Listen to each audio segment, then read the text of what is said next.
She drove 4 hours through the dark to get home early and walked straight into her own nightmare. In her backyard, under her string lights, beside her rose garden that she planted with her own hands.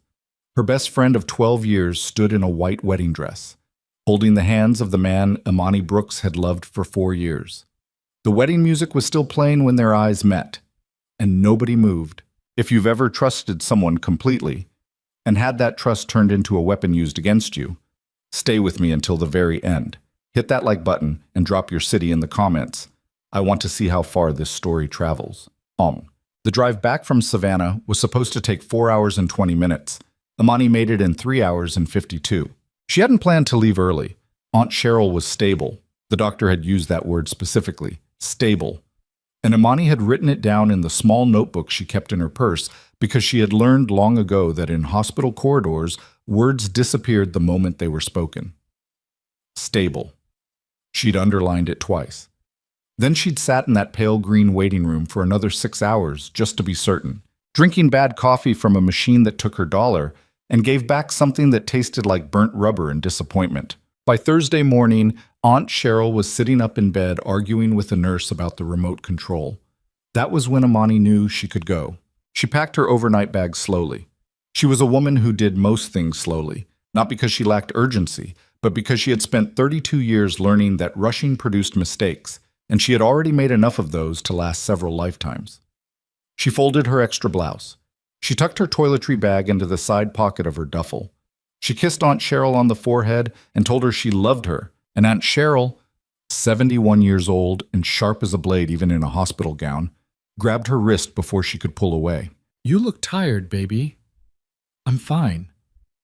"You always say that." "Because I'm always fine." Aunt Cheryl gave her the look, the one she'd been giving Imani since Imani was 9 years old and lying badly about breaking a window with a baseball. "Minjay treating you right?" Imani smiled. It was the smile she'd practiced, warm enough to be convincing, controlled enough not to crack. "He's good, Auntie." Aunt Cheryl released her wrist but didn't look convinced. She never looked convinced about Minjay. She'd said so exactly once, 18 months into Imani and Minjay's relationship, at a family cookout where he'd shown up 40 minutes late in a car that cost more than some people's houses. "That man has too many doors," Aunt Cheryl had said. "Man that busy keeping doors shut is hiding something behind every one of them." Imani had laughed it off. She was embarrassed now. Driving north on I-16 with the windows cracked and Solange playing low through the speakers, that she had laughed it off. She wasn't thinking about Minjay, though. Not specifically.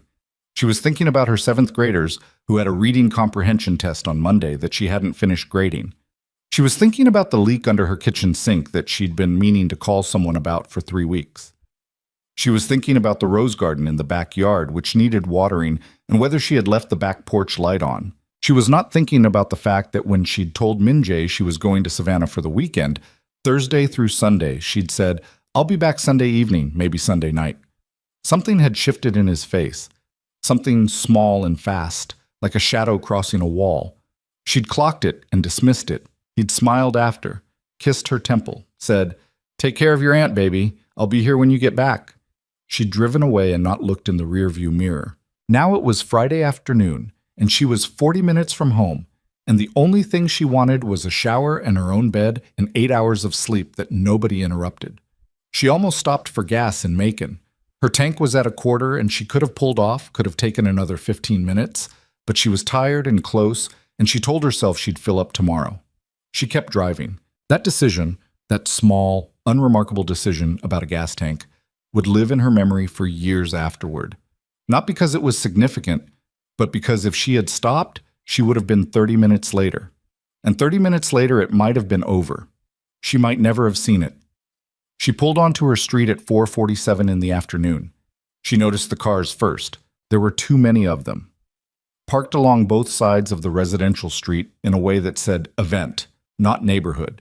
3 of them in front of her own house, including a black Escalade she didn't recognize and a silver Mercedes that belonged to someone she couldn't immediately place, but that nagged at her with a familiar wrongness.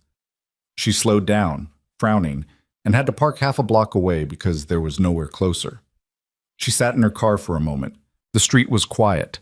Afternoon sunlight lay long and gold across the pavement. A dog barked somewhere. A child's bicycle was tipped over on the neighbor's lawn. Everything looked normal. Everything was normal. She got out of the car, duffel bag over one shoulder, and walked toward her house. The front door was closed.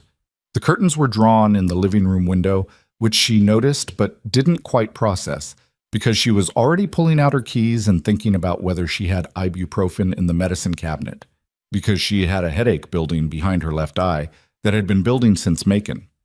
She went around the side of the house. She used the back gate, the one that opened directly into the backyard, because the duffel was heavy and the path from the back gate to the kitchen door was shorter than going through the front. She'd been doing it that way for 3 years. Muscle memory. She pushed the gate open without thinking, and then she stopped. The sound hit her before her eyes could process what they were seeing. A slow, deliberate melody from a string quartet she couldn't identify, drifting out across her backyard in the warm September air, and underneath it the low murmur of people, 20 or 30 of them standing in careful rows on the grass, dressed in their best clothes, faces turned toward the rose garden. Her string lights were on. The ones she'd spent an entire Saturday in May stringing between the oak tree and the back fence, because she'd wanted the backyard to feel magical, because sometimes the world was too hard and you needed a little magic in your own space. They glowed soft gold in the afternoon light, unnecessary but beautiful, the way she'd always imagined them. Under those lights, beside her rose garden, stood Nia Carter, in a white dress. Imani's brain performed a function she would later recognize as dissociation, a clean, merciful split between the information arriving through her eyes and the part of her mind that was supposed to interpret it. She saw Nia, she saw the dress, she saw the flowers woven into Nia's locks, small white blooms that Imani recognized as ranunculus from the garden beds along the fence, because she had planted those herself from seeds she'd ordered online. She saw the man standing with his back to her, broad-shouldered in a dark suit, his hands open and reaching toward Nia's. She recognized the suit. She'd picked it out. She'd stood in a department store in Buckhead 6 months ago and held up 2 jackets and asked him which one he liked better, and he'd said, "You choose," because he always did that, deferred to her on things he called minor, and she'd chosen the darker charcoal because it brought out the line of his jaw, and he'd worn it to a dinner she'd cooked for the 2 of them on their 4th anniversary, and she'd thought then that she was the luckiest woman she knew. Minjae. The name arrived in her head like a stone dropping into still water.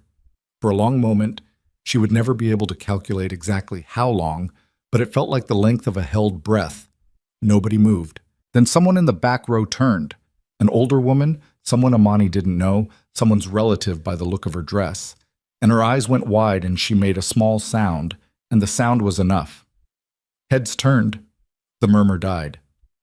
The string quartet, a recorded track she realized now, playing from a Bluetooth speaker on the patio table, kept going for 3 more bars before someone cut it off with a fumbling swipe. Nia saw her. Minjae turned around. Imani did not scream. She did not cry. She did not throw her duffel bag. She did not say anything at all. She just stood at the back gate of her own home, holding the strap of her bag, looking at the scene in front of her with an expression that she could feel but couldn't name. Not yet, not in the moment. Something that was all the wrong emotions arriving simultaneously and canceling each other out, leaving a surface that looked to everyone watching like absolute calm. Imani. Minjae's voice. Low, strained. He'd taken 1 step toward her and stopped. She looked at him. She looked at Nia. She looked at the guests who were now frozen in their rows, a tableau of caught people, each of them doing the math of their own complicity. She recognized 3 faces. 3 people she'd met through Nia, had dinner with, exchanged numbers with. All 3 of them had known. She could see it in the way not one of them could hold her gaze. She turned and walked back through the gate. She sat down on the side steps of her house, the steps that led up to the kitchen door, 4 wooden steps painted gray, with a chipped 3rd step she'd been meaning to fix. And she put her duffel bag down beside her, and she sat with her elbows on her knees and her face in her hands. She didn't stay like that long. Maybe 2 minutes. 2 minutes during which the backyard erupted in the kind of noise that disaster makes. Low voices, fast movement, the scrape of chairs, the particular silence of people trying not to be heard while fleeing. She listened to the sound of her backyard being vacated. She listened to car doors, engines, the crunch of tires on the street out front. When she lifted her head, the back gate was still hanging open, and the string lights were still on, and through the gate she could see her rose garden and the chairs and the scattered flower petals on the grass.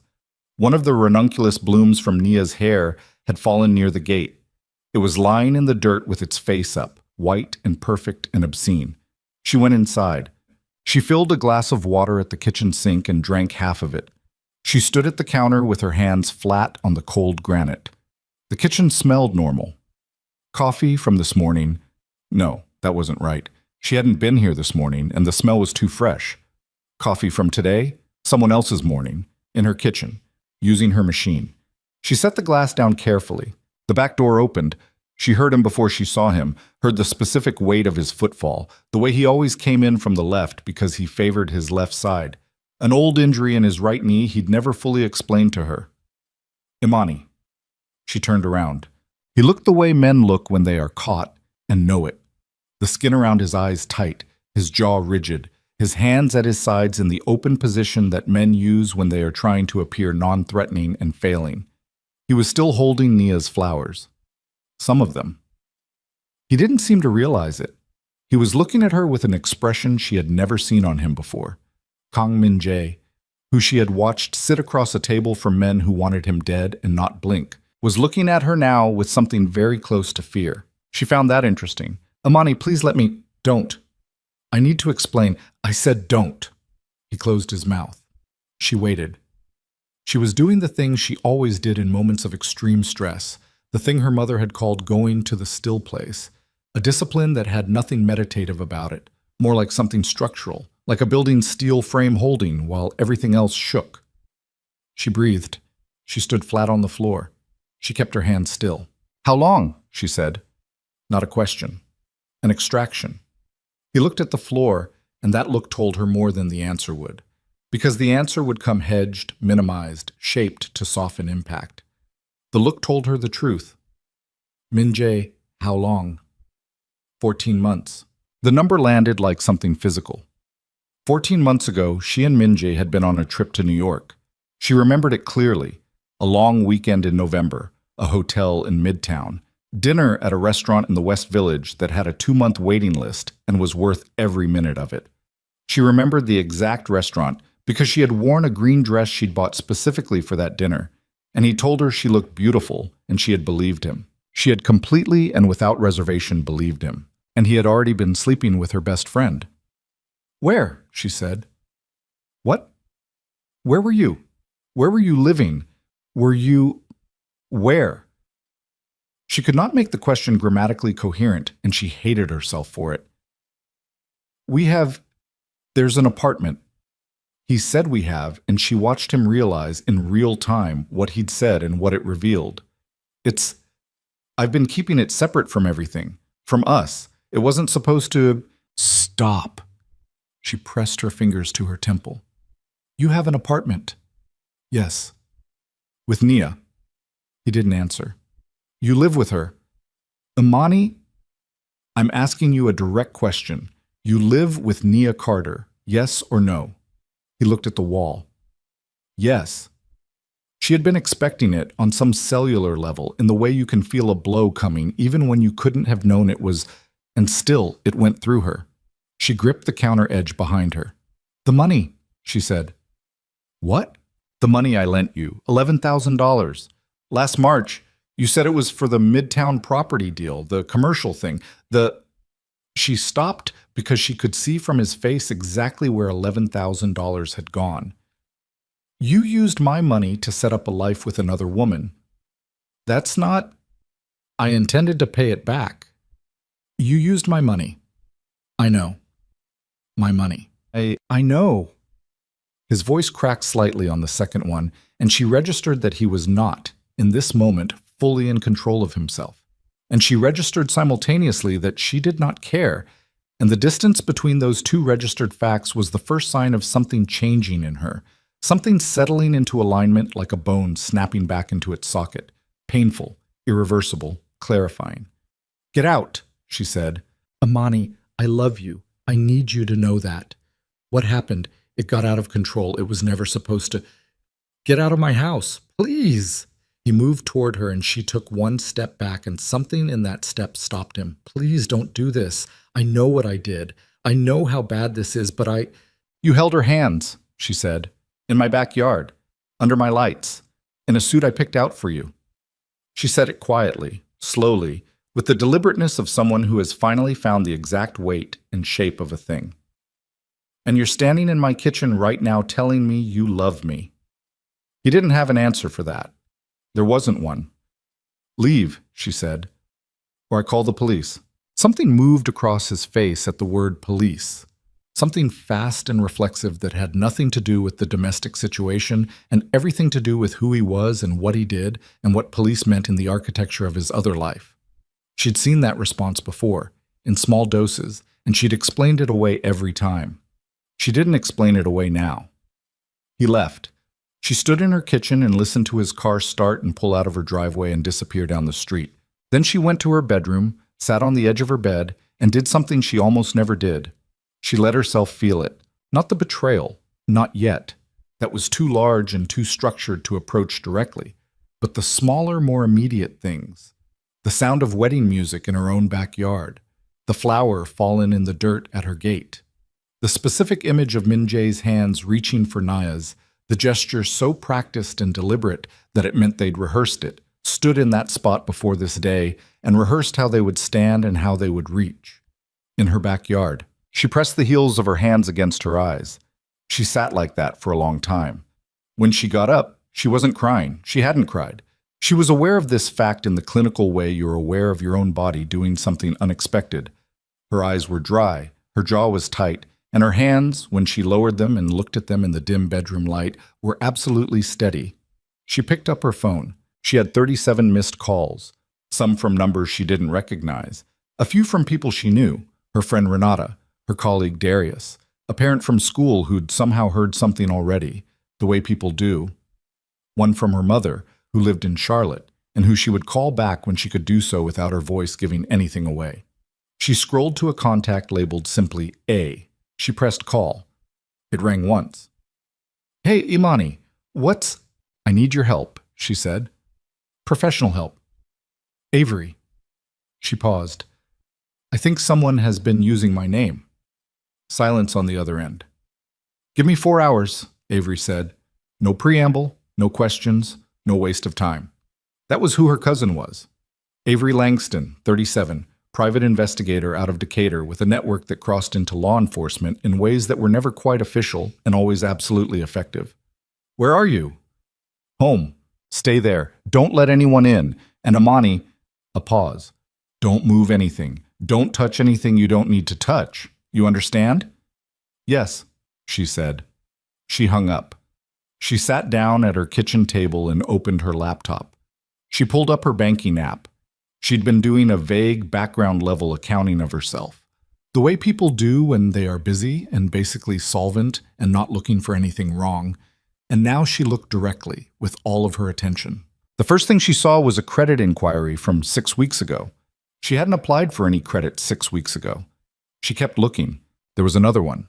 Then a transaction from a bank account she didn't recognize but that had her name on it, Imani Renee Brooks, listed as co-account holder on a statement she'd never opened, and a lease she'd never signed, and a utility account that was currently billing an address in Midtown that she had never lived at, but where someone had been paying electricity for 11 months.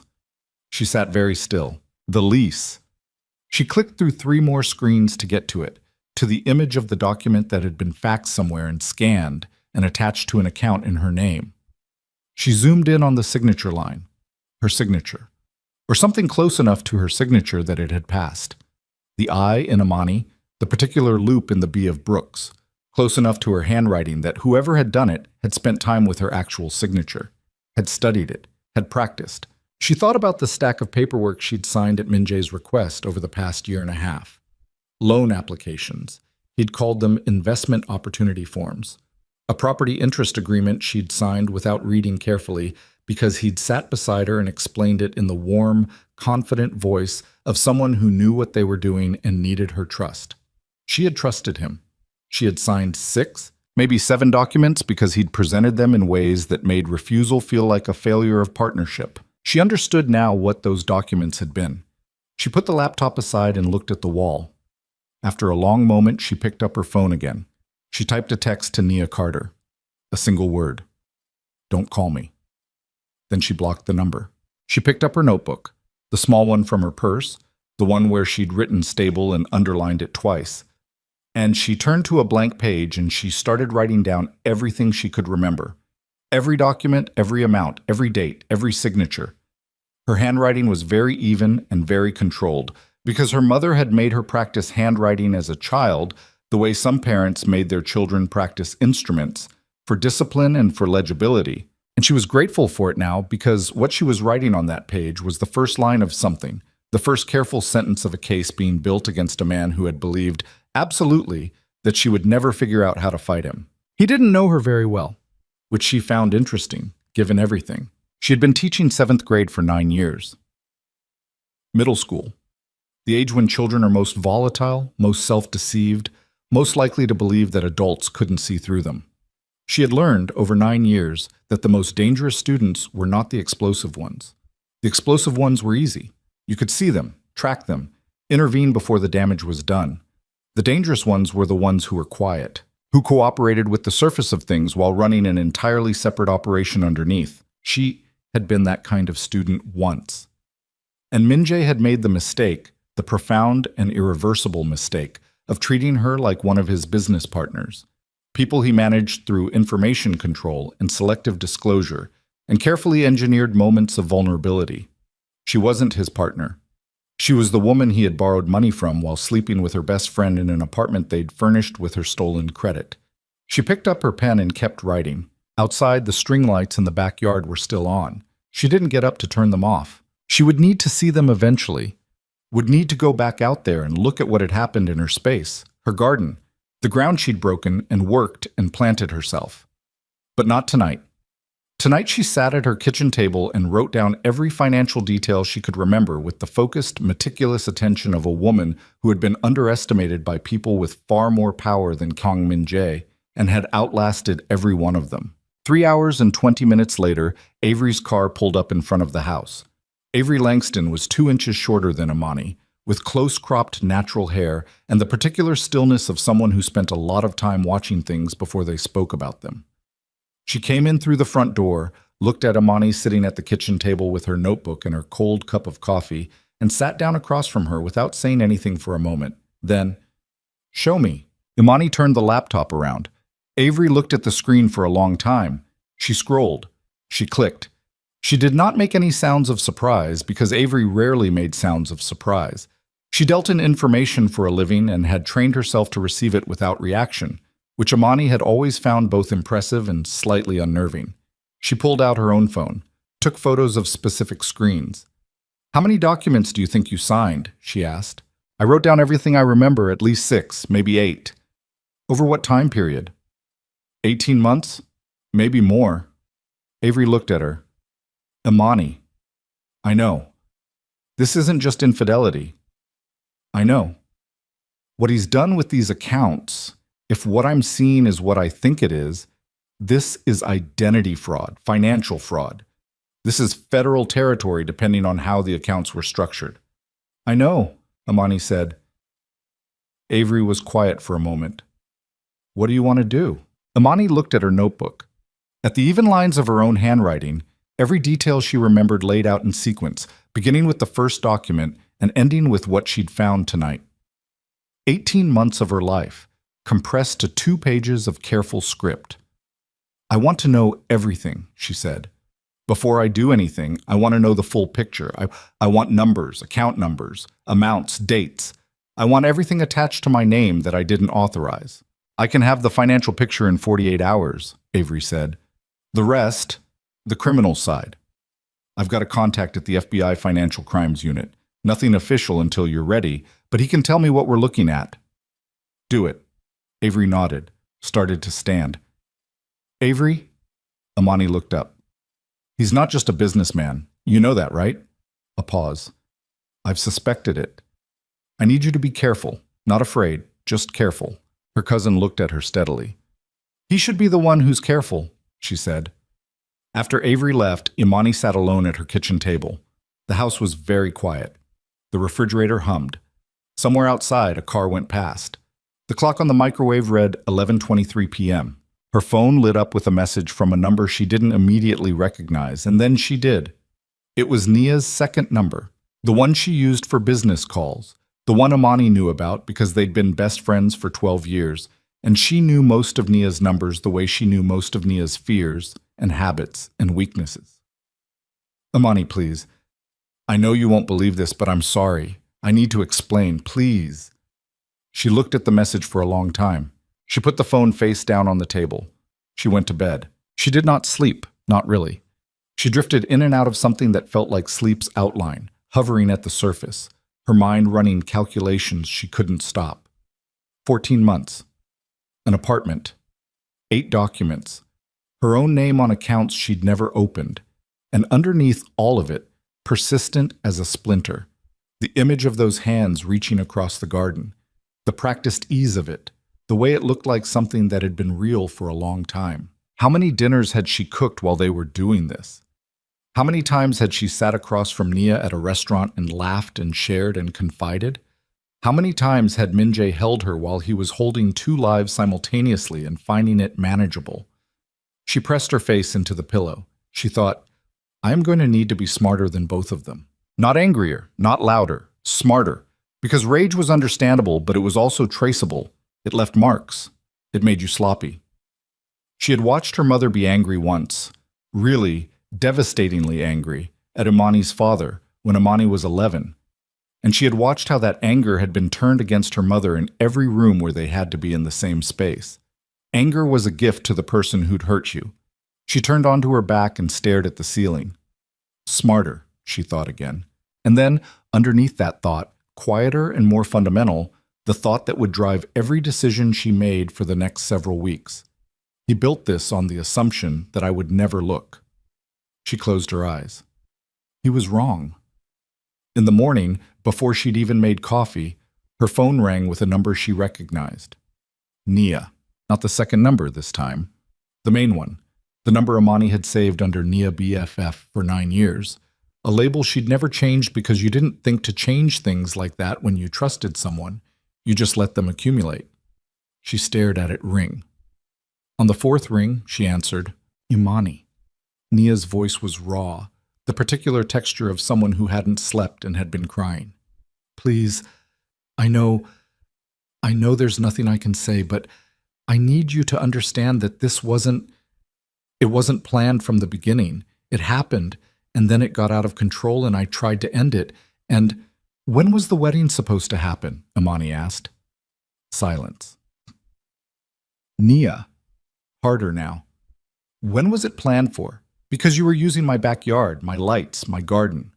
On a day when everyone thought I was going to be in Savannah until Sunday. So I want to know, how long has this been planned? The silence stretched. And in that silence, Imani heard something. A quality of hesitation that had a specific shape. It was the hesitation of someone who had realized, too late, that they were about to answer a question that revealed more than they'd intended. Nia, she said, I need you to tell me right now. Did everyone there know I was supposed to be gone? And Nia, crying and sorry and unraveling, made the mistake that changed everything. She told the truth. The truth came out the way it always does. Sideways, through a crack that wasn't supposed to be there. Everyone knew you were supposed to be gone until Sunday, Nia said, and then she stopped. And the stopping was the sound of someone who had just walked off a ledge and was still falling and hadn't hit the ground yet. Imani sat very still on the edge of her bed. Say that again, she said. Imani, I need you to say exactly what you just said. Again. I didn't mean it like Nia. Her voice was so quiet it was almost nothing. You just told me everyone knew I was supposed to be gone, which means everyone there yesterday knew the plan, which means everyone knew about the 2 of you, and everyone knew it was my backyard. She paused. And nobody called me. The crying on the other end changed register, became something smaller, more cornered. How long, Imani said, has the wedding been planned? Silence. I'm going to find out either way. I want to hear it from you. 3 months, Nia whispered. 3 months. Imani pressed her free hand flat against the mattress. 3 months of planning, 3 months of venue decisions. Her own backyard, the backyard she'd described to Nia in detail after she'd spent that whole Saturday in May stringing lights, texting Nia photos of the progress, saying, "Look how good it looks. You have to come see it." 3 months of Nia looking at those photos and thinking, "That's where I want to do it." 3 months of Minjae agreeing. 3 months of other people receiving invitations with a date that corresponded exactly with a weekend when Amani had already told Minjae she'd be away. "You planned it around my trip," Amani said. We just knew you'd be." "You planned it around my trip to Savannah that I told Minjae about, that you knew about because I told you too." A pause. "Did you know about the accounts, Nia?" "My accounts. The ones in my name." The silence that followed was a different kind, denser. "Did you know?" Amani repeated. "I didn't know the details." "That's not what I asked. I knew he was handling some financial things. He said you were involved, that I was involved." Amani stood up from the bed and walked to the window. Dawn was coming, gray and indifferent over the rooftops of her street, and she looked at it and felt nothing that resembled what she would have expected to feel. No collapse, no dissolution, just a cold and clarifying rage that was still in the process of organizing itself into something useful. "He told you I was a part of it, and you believed him." "I wanted to believe him, because it was easier. Amani, I don't want to know what you were." She cut it off clean. "I want to know one more thing. The apartment. Did he tell you how he paid for it?" Silence. "Nia." "He said he had investors." "He had one investor," Amani said. "Me. $11,000 that I thought was going into a commercial property deal. It went into an apartment where you've been living with my boyfriend for 14 months. She waited one beat. "I want you to understand that I'm not telling you this because I want you to feel bad. I'm telling you because you're going to be asked about it under oath. And I want you to think carefully about whether you want to keep protecting a man who used both of us." She hung up. She stood at the window for another moment. Then she went to the kitchen and made coffee and drank it standing over the sink because she could not yet sit in her kitchen and feel comfortable. The kitchen still carried yesterday's air, the smell of someone else's morning. She had a lot to do. She started by showering, because she'd learned early that clarity lived closer to the surface when the body was clean and fed. She stood under hot water until the bathroom was thick with steam, and then she got out and dressed in the most ordinary thing she owned: jeans, a plain gray shirt, sneakers, because she was not going to perform grief today. She was not going to wear it on the outside where it could be read and assessed and used. By 8:15, she was back at her kitchen table with her notebook and her laptop and a list she'd started building in her head while she showered. By 9:30, Avery called. "How fast can you get to my office?" Avery said. 30 minutes. "Make it 25. Avery's office was in a converted Victorian in Decatur that she shared with 2 other investigators and a paralegal named Joyce, who was older than everyone and kept the whole operation from flying apart. Amani had been there maybe 4 times over the years. She walked in and Joyce looked up from her desk and said, "Coffee's fresh," in the tone of a woman who had seen enough trouble walk through that door that she wasn't going to waste energy on shock. Avery was in the back room with 3 screens going and a legal pad covered in numbers. "Sit down," she said. Amani sat. "Okay." Avery turned one of the screens toward her. "In 48 hours I told you. I said 48 hours. She shook her head. "Didn't need 48 hours. This isn't complicated to find, Amani. That's the first thing I want you to understand. Whoever set this up, and we both know who, didn't take significant steps to hide it. He took steps to make sure you didn't look. Those are different things. Show me." 3 credit accounts in your name. 1 opened 14 months ago, 2 opened in the last 6. Combined available credit of $62,000. Current balance on all 3, she pointed at a figure, $38,000 and change. Most of the charges are consistent with apartment furnishing, high-end stuff. Some of it looks like travel. There are charges from hotels in Miami, Chicago, one in Honolulu. Imani looked at the screen. $38,000 on cards she'd never applied for. Buying furniture for an apartment she'd never seen. Funding trips she hadn't taken. "The signature on the original applications," she said. "Scanned copies right here." Avery pulled up another window. "It's good. Someone who knows your handwriting well. But it's not perfect. See the K in Brooks? Your K has a specific break. The upper and lower strokes don't connect. On these applications, they do. Small thing, easy to miss, but a forensic document examiner will clock it immediately. He had access to my signature because I signed actual things for him. Right, he had originals to work from. Avery leaned back. The lease on the Midtown apartment is the centerpiece. It's in both names, his and yours, which means on paper, you co-signed on a luxury apartment you've never been in. For how long? 13 months. Renewed once, 3 months ago. Amani put her hands flat on the table. The utility accounts list you as primary account holder. The parking garage downstairs has your name on the residential permit. Avery paused. Amani, there's one more thing. Tell me. There's a small business account, LLC, registered in your name 6 months ago. Amani Brooks Consulting, operating out of the Midtown address. She went completely still. I don't own a business. On paper you do. The LLC has had 3 invoices processed through it in the last 6 months. Client names are shell entities. I'm still pulling those threads, but the dollar amounts are significant. We're talking about $45,000 in invoiced revenue that passed through an account in your name and then was distributed to 2 other accounts. Where did the money go? One account I can trace. It's a holding account that's connected to several of Min Jae's known business entities. The other I haven't found yet. Amani sat with that for a moment. The numbers were getting large. The structure was getting complex. This wasn't something a man did accidentally or in the heat of passion. This was built. Carefully, incrementally, with the patience of someone who believed he had unlimited time because he had complete control over what the other person could see. He used me as a vehicle, she said. Yes. For money movement. That's what it looks like. Which means this might not just be fraud. This might be connected to his other operations. Avery said it carefully. Yes. My contact at the Financial Crimes Unit, he's not officially involved. This is purely informal at this point. But I described the structure to him without names, and he said the LLC invoice pattern is consistent with money laundering methodology. Specifically, service-based businesses are commonly used because the revenue is difficult to verify. Imani breathed out slowly. So he used my name to clean money? Possibly. We need more evidence before we can say that definitively, but the structure exists. Avery looked at her directly. Which changes what you're dealing with.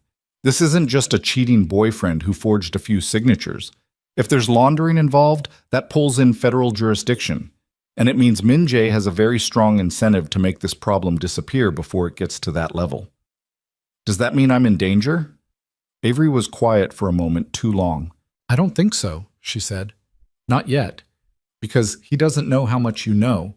As of yesterday, you walked in on a wedding. He knows you found the apartment information. He has to assume that from your conversation. But he doesn't know we've pulled the accounts. He doesn't know about the LLC. He'll figure out quickly that I'm not just sitting at home crying. How quickly? He knows me, Imani said flatly. Or he thinks he does. He might underestimate how fast, but he won't underestimate the direction. She paused. I want to file. I want to start the criminal complaint process today. Imani, I'd recommend waiting. I want it on record. I want it official. Even if we're still building the picture, I want a record that says I reported this today, not next week, today. Avery looked at her for a long moment, then she nodded. Okay, I'll set up the call with my contact. We go informal first. You tell him what you know. He tells you how to build the case. No official report until you're ready, but it creates a timestamp. Today, Imani said. Today, Avery agreed. The call happened at noon in Avery's back office, on a secured line that Avery used for sensitive conversations. The contact's name was Reeves. He didn't offer a first name and Imani didn't ask. He had the careful, uninflected voice of someone who had spent a career receiving information without reacting to it. He asked precise questions, and she answered them precisely, and when she was done, he was quiet for a moment. Ms. Brooks, he said, are you willing to provide documentation? I have everything I can access digitally. Physical documents, the ones I actually signed. Those are wherever Min Jae keeps them. We can work with digital first. Are you aware of Mr. Kang's other business activities? Imani looked at Avery. Avery gave her a small nod. I know what he presents publicly, Imani said, I've always had reason to think there was something else. I don't have specifics. That's actually useful, Reeves said. The fact that the accounts are structured the way they are and that you were kept uninformed positions you clearly as a victim. That's important for how this moves forward. A pause. I want to be honest with you. If what your investigator described is what it appears to be, this is larger than a personal fraud case. There may be interests here that are beyond what a local complaint can address. Are you prepared for that? She thought about Min Jae's face last night, the fear she'd seen there and how new it was, and how it told her that in 4 years she had never truly been looking at someone afraid. She'd been looking at someone performing approximations of every emotion while the real architecture of his life operated behind it. Yes, she said. After the call, she sat in Avery's office for a few minutes without speaking. Avery gave her the space, busied herself with the legal pad. Then Amani's phone rang. She looked at the screen. Min Jae. She held the phone until it stopped. He called again 30 seconds later. She declined it. A text came through 30 seconds after that. We need to talk, not about us, about something else. There's something you need to know before this goes further. Please call me back. She read it twice, showed it to Avery. Avery read it. He knows you're moving. He's trying to get in front of it. He might also be trying to find out what you have. I know. She put the phone in her pocket. Let him wonder. She drove home in the early afternoon. The street was quiet. Her house was exactly as she'd left it, which shouldn't have surprised her, but did, slightly. She'd half expected something to be different, some physical manifestation of how different everything was. The house looked ordinary. It looked like a house where nothing had happened. She went inside, sat down at the kitchen table, and made herself eat something. Eggs, fast, barely seasoned, the cooking of someone going through the necessary motions of maintenance. She ate standing over the stove because the kitchen still felt occupied, and she wasn't ready to take up space in it normally. She was washing the pan when she heard the knock. Front door, 3 sharp raps. The knock of someone who'd decided on the way over that they were going to be heard. She dried her hands. She went to the door and opened it. Nia Carter stood on her front porch in a sundress and flat sandals, eyes swollen from a night of crying, hair pulled back in a way that looked hastily assembled. She was holding her own arms across her chest, a posture Amani recognized from 23 years of knowing this woman. It was what Nia did when she was terrified and trying to look smaller. They looked at each other. I told you not to call me, Amani said. I know. That applied to showing up here too. I know. Nia's voice cracked immediately. Imani, I can't do this over the phone. I need to say this to your face. I don't need to hear it. Please. Imani looked at her. The rational part of her brain, the part that Avery had activated this morning, the part running the case, said close the door. But something else, older and more complicated, the 12-year sediment of a friendship, said look at her, see her, not for her sake, for yours. She stepped back and let Nia in. They sat at the kitchen table, the same table where Amani had sat last night writing down every detail in her small, careful handwriting, and the wrongness of Nia being at that table was physical. Amani felt it in her shoulders, a stiffening that didn't go away. Nia talked. She talked for a long time. She talked about how it started. A night when Min Jae had come looking for Imani, but Imani wasn't there, and Nia was. And how she'd told herself it wasn't going to be anything, and then it was something, and then it was more. And she'd tried to stop it 3 times and hadn't managed to stop it once. She talked about the guilt. She talked about the way she'd avoided being alone with Imani because she couldn't hold the guilt and her face at the same time. She talked about Min Jae convincing her that it was going to end, that he was going to end things with Imani first, that the timing just wasn't right. Imani listened to all of it without interrupting. When Nia finally stopped, Imani looked at the table for a moment. Nia, she said, you've been my best friend since we were 19. You were in the room when my mother was sick. You were the first person I called when I got the teaching job. She stopped. And for 14 months, you have been sleeping in a bed that was partially paid for by money I lent the man you were sleeping with. Nia started crying. I don't want to hear about guilt, Imani said, because guilt would have stopped you. Guilt would have made you call me at month 2 and say, Imani, there's something you need to know. What you had wasn't guilt. What you had was discomfort. And you managed the discomfort by telling yourself a story where what you were doing was complicated and hard instead of what it actually was. I know. What did you think was going to happen? Amani looked at her directly now. Did you think you were going to get married in my backyard and then just… What? Never tell me? Was I going to keep being your best friend from a distance while you lived the life you built on my credit? He said… Nia stopped. He said what? Nia looked at the table. He said you'd eventually move on. He said you were strong and you'd be fine. He made it sound like you were already pulling away anyway, that you weren't really committed. Amani felt something move through her chest. Not pain exactly, but the close relative of it, the sensation of a gap appearing where something solid used to be. He told you I wasn't committed, she said. He said you seemed disconnected lately, and you believed him. Nia said nothing.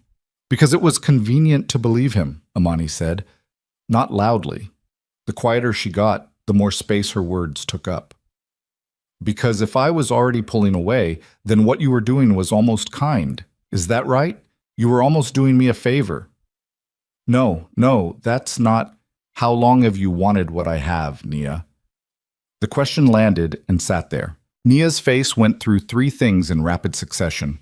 Denial, something cracking underneath the denial, and then the raw, unprotected thing underneath that. That's not what this is, she said, but her voice had lost its footing. Your words, remember? Amani said, not mine. I didn't say anything. I'm asking. Nia pressed her hands over her mouth. When she took them away, she looked like someone who had been holding their face together by force and just ran out of strength. I don't know when it started, she said.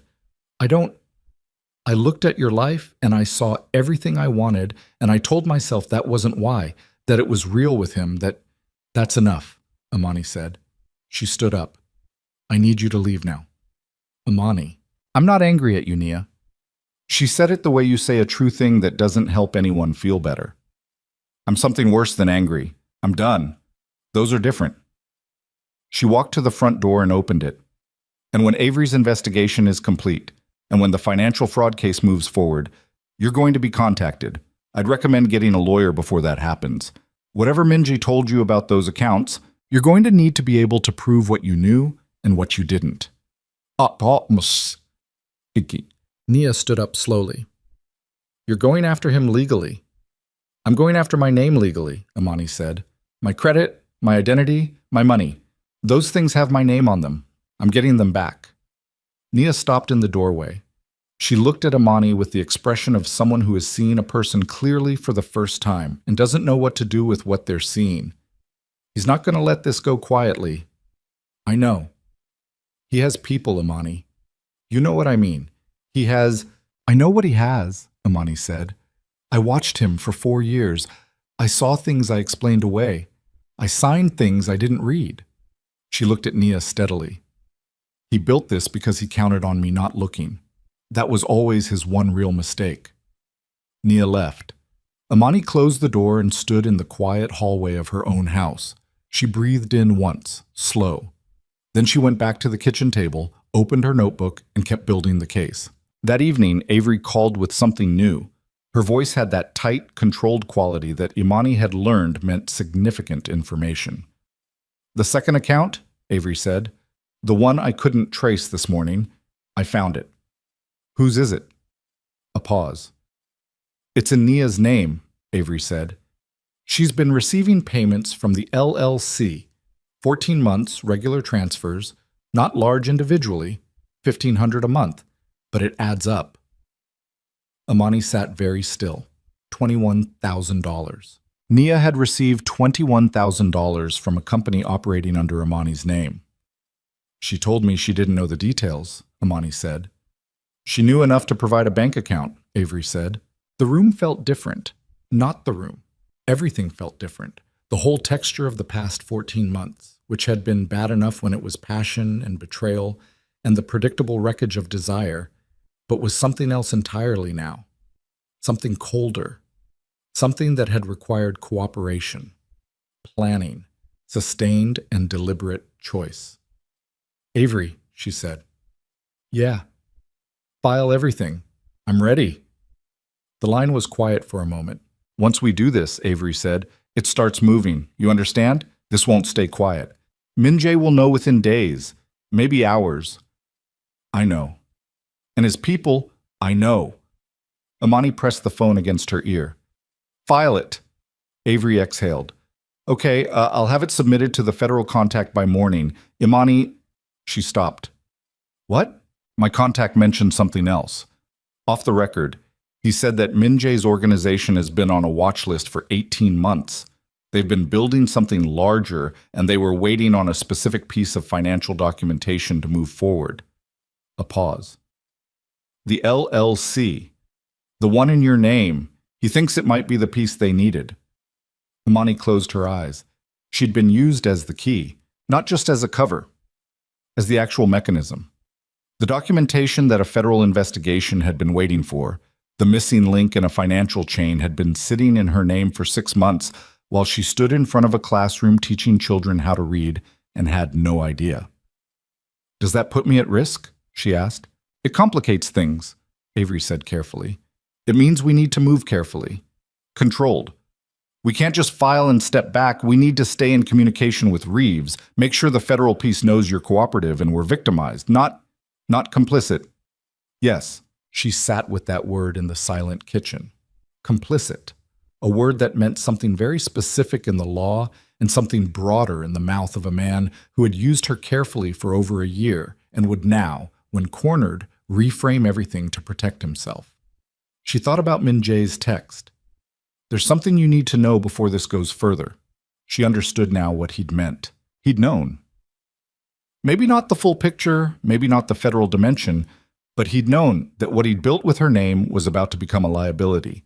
He'd wanted to get in front of it, to reach her before the evidence was formalized, to reframe it, to offer something in exchange for her silence, to make her an offer that required her to be afraid. He'd miscalculated, and he'd keep miscalculating, because the version of Imani he knew was the version she had been comfortable showing him. Warm, trusting, inclined toward care. That woman existed, but she wasn't. That woman existed, but she wasn't all of what Imani was. She put the phone down and sat in the kitchen until the light outside went fully dark. And she did not turn on the lamp, and she did not move from the chair.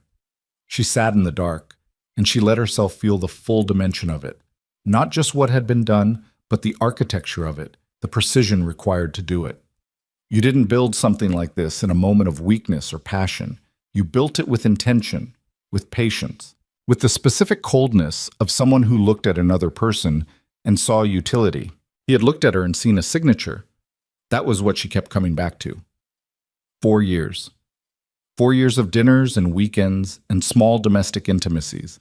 The way he took his coffee, the specific spot on his left shoulder she'd learned to press when he was tense, the sound of him moving through her house in the early morning. And underneath all of it, running parallel, he had looked at her name and seen a tool. She got up and turned on the kitchen light and went to bed. She did not sleep well, but she slept. By 7 the next morning, Avery had submitted the documentation package to Reeves. By 7:15, Imani's phone had 2 missed calls from a number she didn't recognize and 1 from Min-jae. By 8, she was dressed and eating toast she didn't taste and reading through the email Avery had forwarded.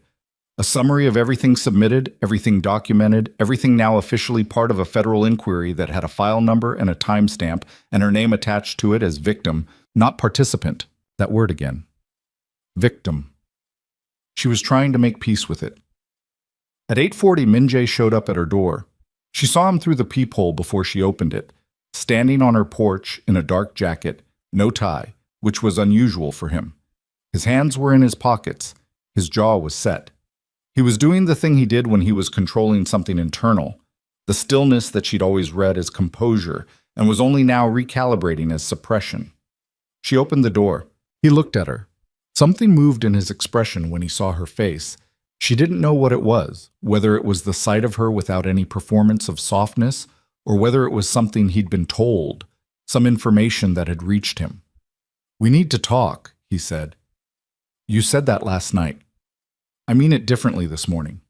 She stepped back and let him in, not because she trusted him, because she wanted to see what he'd been sent here to do. He followed her to the kitchen. He didn't sit down, stood on the other side of the table with his hands still in his pockets. and she stood at the counter with her arms crossed, and they looked at each other across the table's width. The way two people look at each other when the ordinary geography of a relationship has been cleared away and what's left is just the structure underneath. "I know you've been talking to someone," he said. "Have I? I know you've pulled financial records. I know you have. Someone working on your behalf." He paused. "I'm not here to fight you, Imani. I'm here because I need you to understand what you're walking into. Tell me." "The accounts, the LLC." He stopped. "There are things connected to those that go beyond beyond us, beyond what happened between us." He exhaled, controlled. "If you push this, if this goes into federal channels, it doesn't just come down on me. It comes down on a structure that has people in it who are not going to tolerate exposure, people who don't negotiate." She looked at him steadily. "Are you threatening me?" "No." And the way he said it, fast, sharp, with something she didn't expect in it, sounded almost like the truth. "I'm warning you, there's a difference. From where I'm standing, the difference is small. Imani." He pulled one hand out of his pocket and set it flat on the table. "I made a mistake. Many mistakes. I know what I did and I know what I took from you, and I'm not going to stand here and ask you to forgive any of it. But I need you to know that the LLC, the financial structure, that isn't just mine. There are partners, silent partners. And if federal investigators start pulling that thread, those partners are going to look for where the exposure came from. And you think it came from me. They'll think it came from you because it's your name on it." She held very still. "You put my name on something that could make other people want to hurt me," she said slowly. "And now you're standing in my kitchen telling me to back off, to protect myself. From the thing you built." He didn't flinch from it. She'd give him that. "Yes," he said. "Get out," she said. "Imani, I heard what you came to say. Now get out of my house." He left. She stood at the kitchen counter and pressed both hands flat on the granite and breathed through her nose. Once, twice, she was not going to shake. She was not going to let the warning land the way it was designed to land, in the soft tissue of her fear spreading. She called Avery. "He just left," she said. "What did he say?" She told her. All of it, word for word, the way she'd trained herself to relay information, clean, sequential, without editorializing.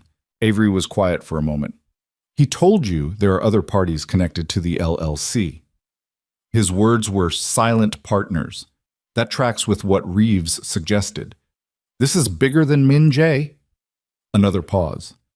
"Imani, Reeves needs to know about this conversation. That Min Jae came to your home and issued what amounts to a veiled threat. That's important. That's actually very useful." "Why useful?" "Because it means he's scared enough to come to you himself instead of just waiting.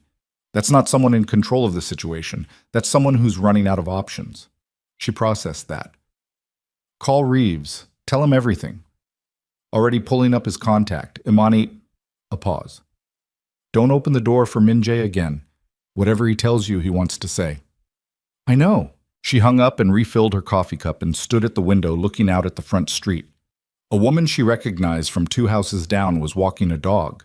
The mail truck was making its way slowly up the block. The world was doing what the world always did, proceeding with complete indifference to the fact that her entire life had been structurally compromised. She drank her coffee. She was still at the window when her phone rang with a number she didn't recognize. Not Min Jae's, not anyone in her contacts. She answered it because Avery had told her to document everything, and that meant answering things you didn't recognize. "Ms. Brooks." A woman's voice, formal, measured, with the particular cadence of someone who chose each word with professional care. "My name is Sandra Vale. I'm an attorney. I've been retained by parties connected to certain business arrangements that I believe intersect with your current situation." Imani set her coffee down. "What parties?" "I'm not at liberty to disclose the clients, but I've been asked to reach out to you directly because my clients believe there's been a misrepresentation, that you've been misled about your role in certain financial instruments, and they want you to know that they have no interest in any legal exposure attaching to you personally."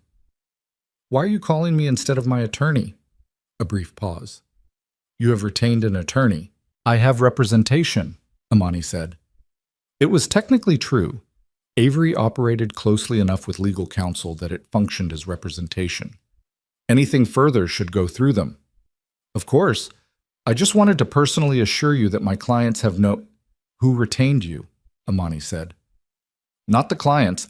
I know you can't tell me that, but I want to know who made the call this morning that ended with you dialing my number. Silence.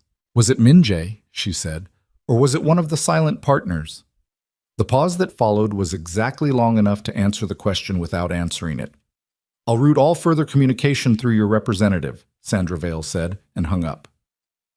Amani stared at her phone. Someone had moved faster than Minjae. Someone above him in the structure had decided to try a different approach. Not a personal conversation, but a legal contact. An attorney with plausible deniability. A voice that said, "We're not threatening you. We just want to make sure you understand your position," which was a threat in a suit. She texted Avery the attorney's name and number and the full content of the call. Avery's response came back in under 2 minutes. Sandra Vale is a corporate attorney, high-end clients. She doesn't do domestic fraud work. That call was from someone bigger than Minjae. Stay home today. I mean it. She stayed home. She graded papers in the afternoon. She had a stack of reading comprehension tests that had been waiting for 3 days, and her students needed them back. And she sat at the kitchen table with a red pen and a rubric, and she graded them methodically, one by one, because she was still a teacher, and her students still had a test, and ordinary things still required her attention, even when everything else was burning. She was midway through the stack when she heard her phone buzz with a notification. She looked at it. Nia Carter had posted to Instagram. The post was 3 photos. The first was the backyard, her backyard, lit by her string lights, the rose garden visible in the soft gold, the chairs arranged in their rows. The second was Nia in the white dress, face turned slightly, the ranunculus in her locks, expression arranged into something theatrical and beautiful. The third was Minjae and Nia together, his hand on her waist, both of them looking at the camera with the careful, curated contentment of people who had decided this moment was the one they wanted documented. The caption read, "We did it our way. No apologies." Amani put the phone down. She picked up her red pen. She kept grading, but her hand was not steady for the next 4 minutes. She felt it. The tremor, slight, controlled, a physiological response she couldn't suppress because she was human, and she'd been trying to hold too many things for 4 days, and her body had its own timeline. She set the pen down and pressed her hand flat on the table until the tremor passed. She breathed. She picked the pen back up. She finished the stack. By that evening, the post had been shared 47 times. Most of the shares were people who recognized the backyard. Her neighbors, her colleagues, parents of her students, people in the Atlanta social fabric who knew her house, who had been to gatherings there, who sent her messages that ranged from stunned to furious on her behalf. 3 people tagged her in the comments before Nia deleted the tag function. Someone who had been at the wedding, one of the people whose face Amani had recognized in the guest rows, posted a comment that said simply, "This is Amani Brooks's yard," and let it sit there. The comment got 46 likes before Nia deleted it. Then she made the post private. Then she deleted it entirely. But the screenshots were already out. Avery called at 9:15 that evening, and Amani could hear something different in her voice. Not the controlled professional register of the past 2 days, but something with an edge in it, a tension that Avery didn't usually let through. "Reeves moved faster than I expected," she said. "Amani, the federal piece, it's not informal anymore. They've upgraded the inquiry. The LLC documentation triggered something they already had open. This is now an active investigation." "How active?" "Active enough that I got a call from Reeves directly, not through the usual channels. He wants to meet with you, in person, with a federal attorney present." Amani set down the glass of water she'd been holding. "When?" "Tomorrow morning, 9 o'clock. "Where?" "Downtown. Federal building on Spring Street." Avery paused. "Amani, this is beyond what I usually operate in. I need you to understand that. Whatever I've been doing for you these past 2 days, this is a different category now." "Are you telling me you're stepping back?" "No, I'm telling you that tomorrow morning you're going to need an actual attorney in the room. I've already called someone. Marcus Webb, You don't know him, but I do. He's the best white-collar defense attorney in Atlanta who also does victim representation. He's agreed to be there. Defense attorney? Victim with your name on financial instruments used in what may be organized criminal activity. You need defense framing even as a victim because the prosecution side will want to establish clean separation and your attorney needs to make sure that separation is iron. A pause. This is manageable, Imani, but it requires the right room with the right people. Okay, she said. Okay? I said okay, 9 o'clock, I'll be there. After she hung up, she sat with the quiet house and the glow of the kitchen light and the stack of graded papers still on the table. And she thought about her 7th graders who would pick those tests up on Monday morning and who had no idea their teacher had spent the week discovering that her identity had been borrowed for purposes she hadn't agreed to by people she had loved. She thought about Naya posting those photos. No apologies. She thought about Minjae standing in her kitchen that morning with his hand flat on the table saying they'll think it came from you. The specific construction of it, the they, the distance he'd created between himself and the threat by naming it as someone else's. A man who was already building the story he'd tell about this later, positioning himself as the one who had warned her, the one who had tried to protect her, the one who was also a victim of structures larger than himself. She was not going to let him have that story. She went to her bedroom and got out the formal blazer she wore for parent-teacher conferences. Dark blue, well-fitted, the one that made her look like exactly what she was, which was a woman who took things seriously and expected to be taken seriously in return. She hung it on the back of the chair by her dresser. She set her alarm for 6. She was almost asleep when her phone lit up one more time. Not a call. A text. From Minjae. And the text was longer than anything he'd sent her before, and something about the length of it made her sit up in the dark and read it. I know you're going to do what you're going to do, and I'm not going to try to stop you anymore. But there is one thing you don't know, and you need to know it before tomorrow. The LLC. There's a 3rd account attached to it that Avery won't have found yet because it's not in the normal banking infrastructure. It's in a name you're going to recognize. And when you walk into that federal building tomorrow and they show you the full picture, I need you to be prepared for what you're going to see. It's not going to be what you think it is. Call me. Just once. Please. She read it 3 times. She put the phone face down on the nightstand. She lay back and stared at the ceiling. The 3rd account. A name she would recognize.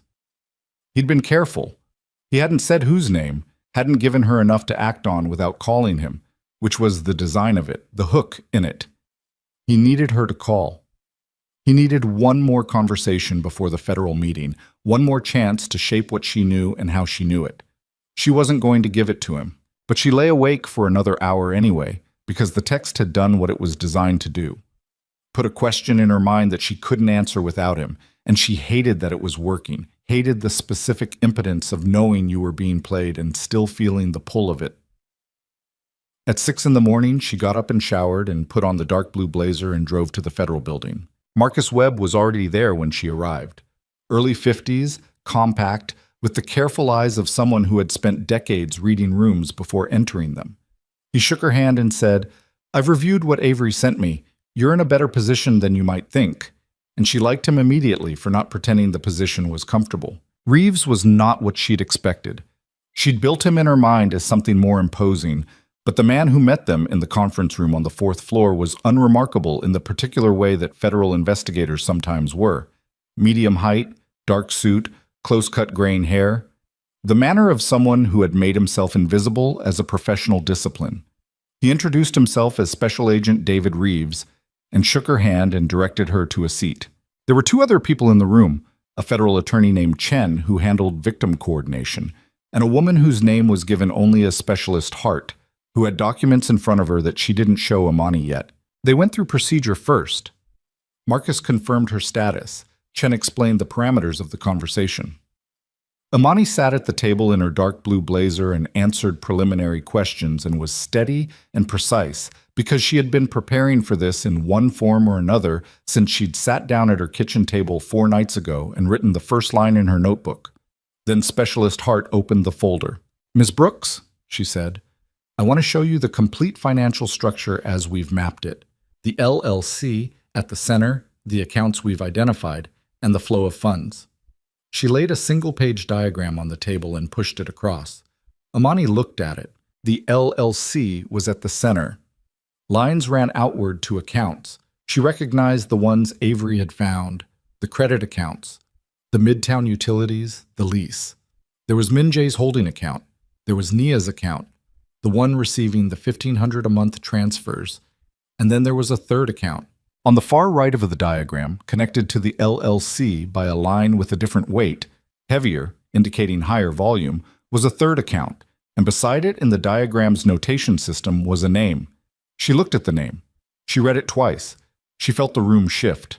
Not the room. Herself. Something inside her, some structural element she hadn't known was load-bearing until she felt it give way. Her face was still arranged correctly. Her hands were flat on the table. But somewhere below the surface, at the level where the self actually lives, something cracked. The name on the third account was Avery Langston. Her cousin, her investigator, the person who had been in this building yesterday. The person who had called Reeves. The person who had moved this investigation forward, who had directed every step she'd taken, who had told her what to file and when and through whom. "Ms. Brooks," Reeves said carefully, "can you tell us about your relationship with Avery Langston?" She sat very still. 18 months. He'd said the LLC had been operating for 6 months, but the watch list on Minjae's organization, Reeves had mentioned 18 months. The length of time they'd been building toward this. The length of time someone inside the structure had been providing information, moving pieces, ensuring the case developed in a particular direction. She thought about Avery saying, "This isn't complicated to find, Amani. He took steps to make sure you didn't look." She thought about how quickly Avery had found everything, how precisely, how Avery had known which contact to call, which channels to use, how to position Amani as victim rather than participant, how smoothly every door had opened. You didn't get that fast from talent. You got that fast from already knowing where everything was. "Ms. Brooks," Reeves said again. She looked at him, and then she looked at the diagram again, at the line running between the LLC and her cousin's name. The account that had been receiving payments for 14 months, longer than Nia, larger than Nia, consistent and quiet and invisible, because Avery, of all people, knew exactly how to hide. Amani sat at that table and the room was very quiet, and Reeves was watching her with the particular patience of someone who had delivered information like this before and knew how long it took to land completely. The federal attorney Chen had her pen set down. Specialist Hart had her hands folded. Everyone in the room was waiting for Amani to fall apart, or to deny it, or to do the thing people did when the last solid thing gave way beneath them. She didn't do any of those things. She looked at the diagram for another 4 seconds, counted them, let the information finish arriving. Then she said, "How long have you known?" Reeves said, "We identified the account 8 days ago." 8 days ago. She kept her voice level. "Before I came to you." "Yes." "So when Avery contacted you through what she described as an informal channel, we were already aware of Miss Langston's involvement." "Yes." Marcus put his hand briefly on the table near hers. Not touching, just proximity. The attorney's version of a steadying gesture. She was aware of it and grateful for it and did not look at him. "The informal contact," she said, "when Avery called you and described the structure without names, was that a setup?" Reeves considered his words. "We allowed the contact to develop because we believe Ms. Langston was bringing you to us voluntarily and that your cooperation would be—" "Was it a setup?" she said again, harder. "We used the contact to gather information about what Miss Langston was willing to disclose," he said, "and what she wasn't." "What wasn't she willing to disclose?" He gestured at the diagram. The line between the LLC and Avery's account. Her own involvement. Imani breathed out through her nose. She looked at the ceiling for one moment, one controlled, deliberate moment. And then she looked back at the diagram and began the process of rebuilding her understanding of the past 4 days from the ground up. Avery had called her. Avery had come to her house. Avery had taken photographs of the financial screens. Avery had directed her to file. Avery had introduced her to Marcus, who was sitting beside her right now, and Imani looked at Marcus and said, "Did you know?" Marcus met her eyes. "I was told there was a complexity in the case I'd be brought up to speed on when we arrived. I didn't know the specific nature until this morning. But you knew there was something. Yes, she filed that. Filed it and kept moving because she couldn't stop here. Couldn't afford to let the betrayal of any single thing become the event she was living in. She had to keep thinking. What does Avery's involvement actually mean, she said. Legally, for me. Chen spoke for the first time. Your position as victim is unchanged. The account in Ms. Langston's name doesn't alter your status. You didn't authorize any of this, and we have documentation establishing that. But it does complicate the narrative of how you came to us, and it raises questions about what information may have been managed or shaped before it reached us. Managed, Imani said. You mean she brought me here in a specific direction. We believe she was attempting to control the exposure, to position herself on the right side of it before we moved. To use me as her own cover. Nobody in the room disagreed. She sat with that. Min Jae's text. A name you're going to recognize. He'd known. He'd known about Avery and he'd tried to warn her, and she'd lain awake for an hour reading it as manipulation, as the next layer of his attempt to control her, and had driven to this building and sat down and been shown the thing he'd tried to tell her. She needed to know how much of the past 4 days was real. The financial information Avery found, she said, the credit accounts, the lease, the LLC, is it accurate? Yes, Reeves said. The documentation is legitimate. We've independently verified it. So she gave me true information. She gave you true information selectively. The picture she provided was accurate as far as it went. She omitted her own account and directed me away from it. She structured your attention toward Min Jae's exposure and Nia Carter's involvement, which are both real, but not complete. Imani looked at the diagram again. The line to Avery's account was heavier than the others. Higher volume, more money than Nia, more than the credit accounts. She looked at the notation beside it and saw a number, and the number was $91,000. 14 months of payments, $91,000. Not $1,500 a month like Nia. More. Much more. What was she paid for, Imani said. Reeves and Chen exchanged a glance. Hart opened a second folder. Ms. Langston has been operating as an information broker, Reeves said. She has connections inside law enforcement, legitimate connections from her professional career, and she has been providing intelligence to Min Jae's organization about active investigations.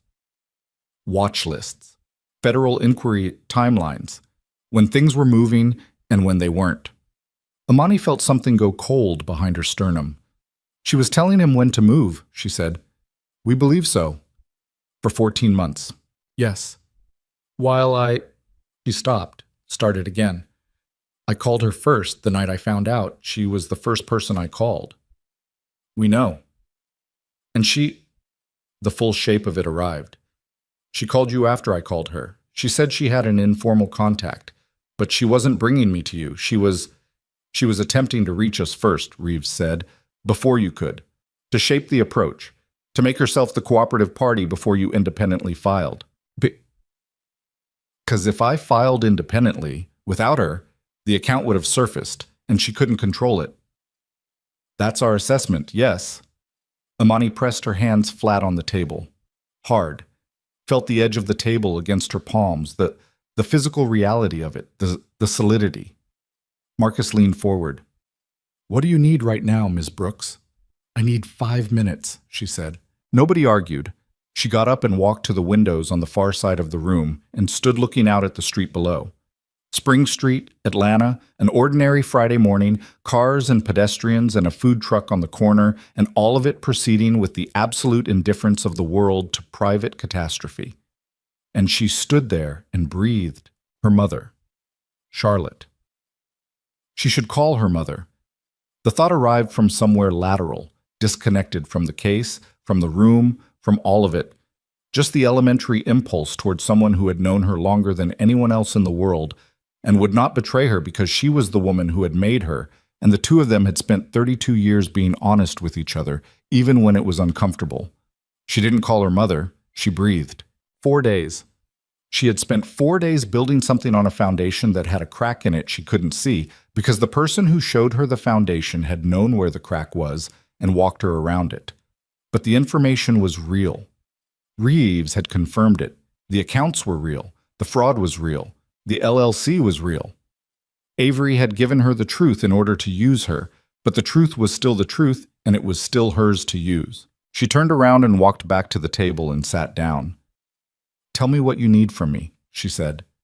Reeves looked at her. The careful assessment of a man recalibrating. "We need your full cooperation with the investigation. Everything you know about Min Jae's business operations, things you observed, things you were asked to sign, conversations, all of it.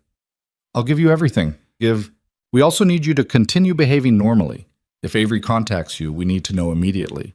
If Min Jae contacts you, he texted me last night," she said. "I have it." Hart slid a notepad across the table. "Write out the exact text, word for word." She wrote it from memory, handed it back. Reeves read it, passed it to Hart. Hart photographed it. "He knew about Avery's account," Reeves said, "which is interesting. It suggests a level of mutual awareness between all the parties that we're still mapping. Min Jae, Avery, and Nia," she said. "They all knew about each other's involvement. Possibly. We're not certain of Nia Carter's full picture yet. Nia received payments from the LLC. Avery received larger ones. Min Jae runs the LLC. But they all knew I was supposed to be in Savannah that weekend." "Who scheduled your trip to Savannah?" Reeves asked. She stopped. "Aunt Cheryl," she said. "My aunt had a medical episode. I drove down to care for her." She stopped again. The cold thing behind her sternum spread. "Avery knew I was going. I told her the day before I left, and she looked at Reeves. "Is my aunt's medical situation something you've looked at?" Reeves's expression stayed controlled, but something shifted in it. "We haven't examined that angle." "Look at it," she said. She said it quietly. She said it the way you say something when you are very afraid of it being true and very certain that you're right. The meeting continued for another 2 hours. She answered every question. She reconstructed every document she'd signed, every conversation she remembered, every occasion on which Min Jae had been in her home, every time Avery had been there too. And there had been times, she realized now, when both of them had been in her house simultaneously. Holiday dinners, a birthday party 2 years ago. Avery and Min Jae in the same room, both of them part of her life. Both of them, she understood now, part of a structure that had been operating around her and through her for longer than she'd known. When she finally left the building, it was past noon. Marcus walked her to the parking deck. "You did well in there," he said. "I should have done it without Avery." "You couldn't have known." "I should have." She stopped at her car. "She raised me partly, after my father left. She was 11 years older and she treated me like a sister." She stopped. "She's been doing this for 14 months and she sat across from me at Thanksgiving." Marcus was quiet for a moment. "I'm sorry," he said. And it was the right thing to say, simple and direct, without any legal framing around it. "What happens to her?" Amani said. "If the government moves forward, and I believe they will, she's looking at serious federal exposure. The information brokering alone is significant. The LLC payments are potentially money laundering charges. What happens to me? Your exposure is managed. You cooperated fully and immediately, you had independent documentation of your victim status, and you've given them more than they expected in there." He paused. "You're going to be okay, Ms. Brooks.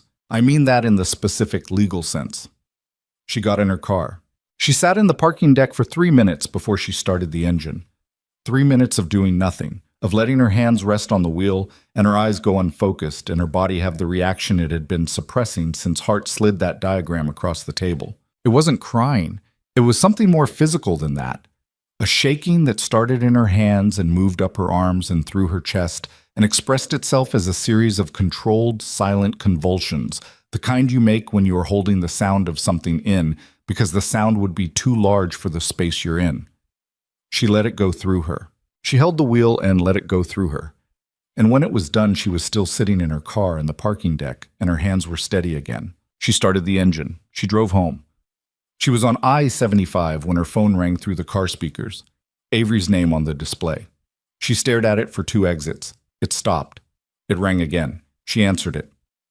"Hey." Avery's voice. Normal, professionally warm. "How did the meeting go?" Amani kept her eyes on the road. "It was thorough." "Good. Good. Reeves is solid. I told you. Did they show you the full map? They did. A pause, just a fraction of a second too long. All of it? All of it, Amani said. Silence.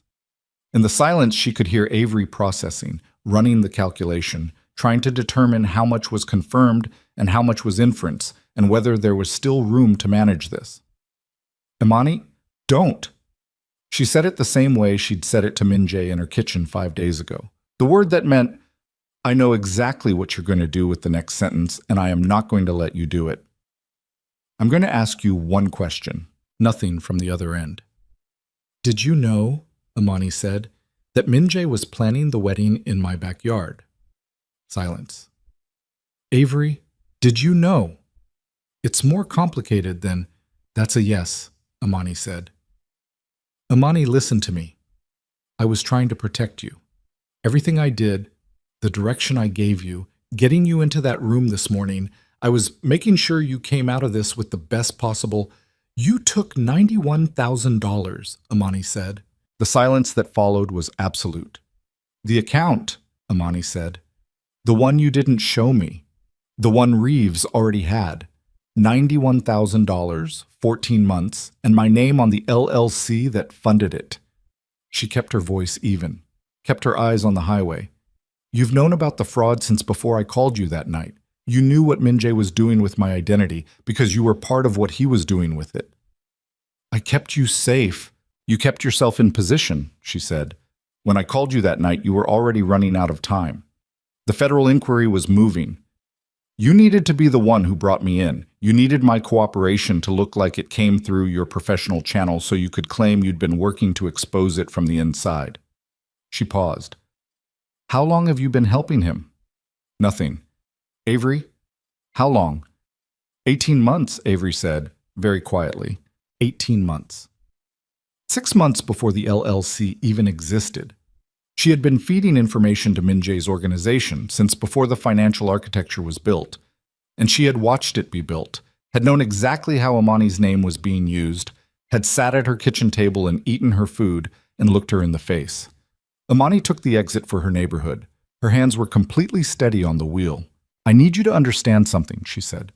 I'm going to be fully cooperative with this investigation. I have already been fully cooperative with this investigation. Everything I know, everything I can access, everything I can remember, it is already in federal hands, including this phone call. She paused. Don't call me again. She hung up. She pulled into her driveway and sat in the car and looked at her house. The front of it, the porch. The potted plant she'd put there in the spring. The mailbox that still had her name on it, Imani R. Brooks, in the small adhesive letters she'd put up 3 years ago because the box hadn't had a name, and she'd liked the idea of her name being the first thing visible from the street. Her name. Her name had been so many things these past 14 months.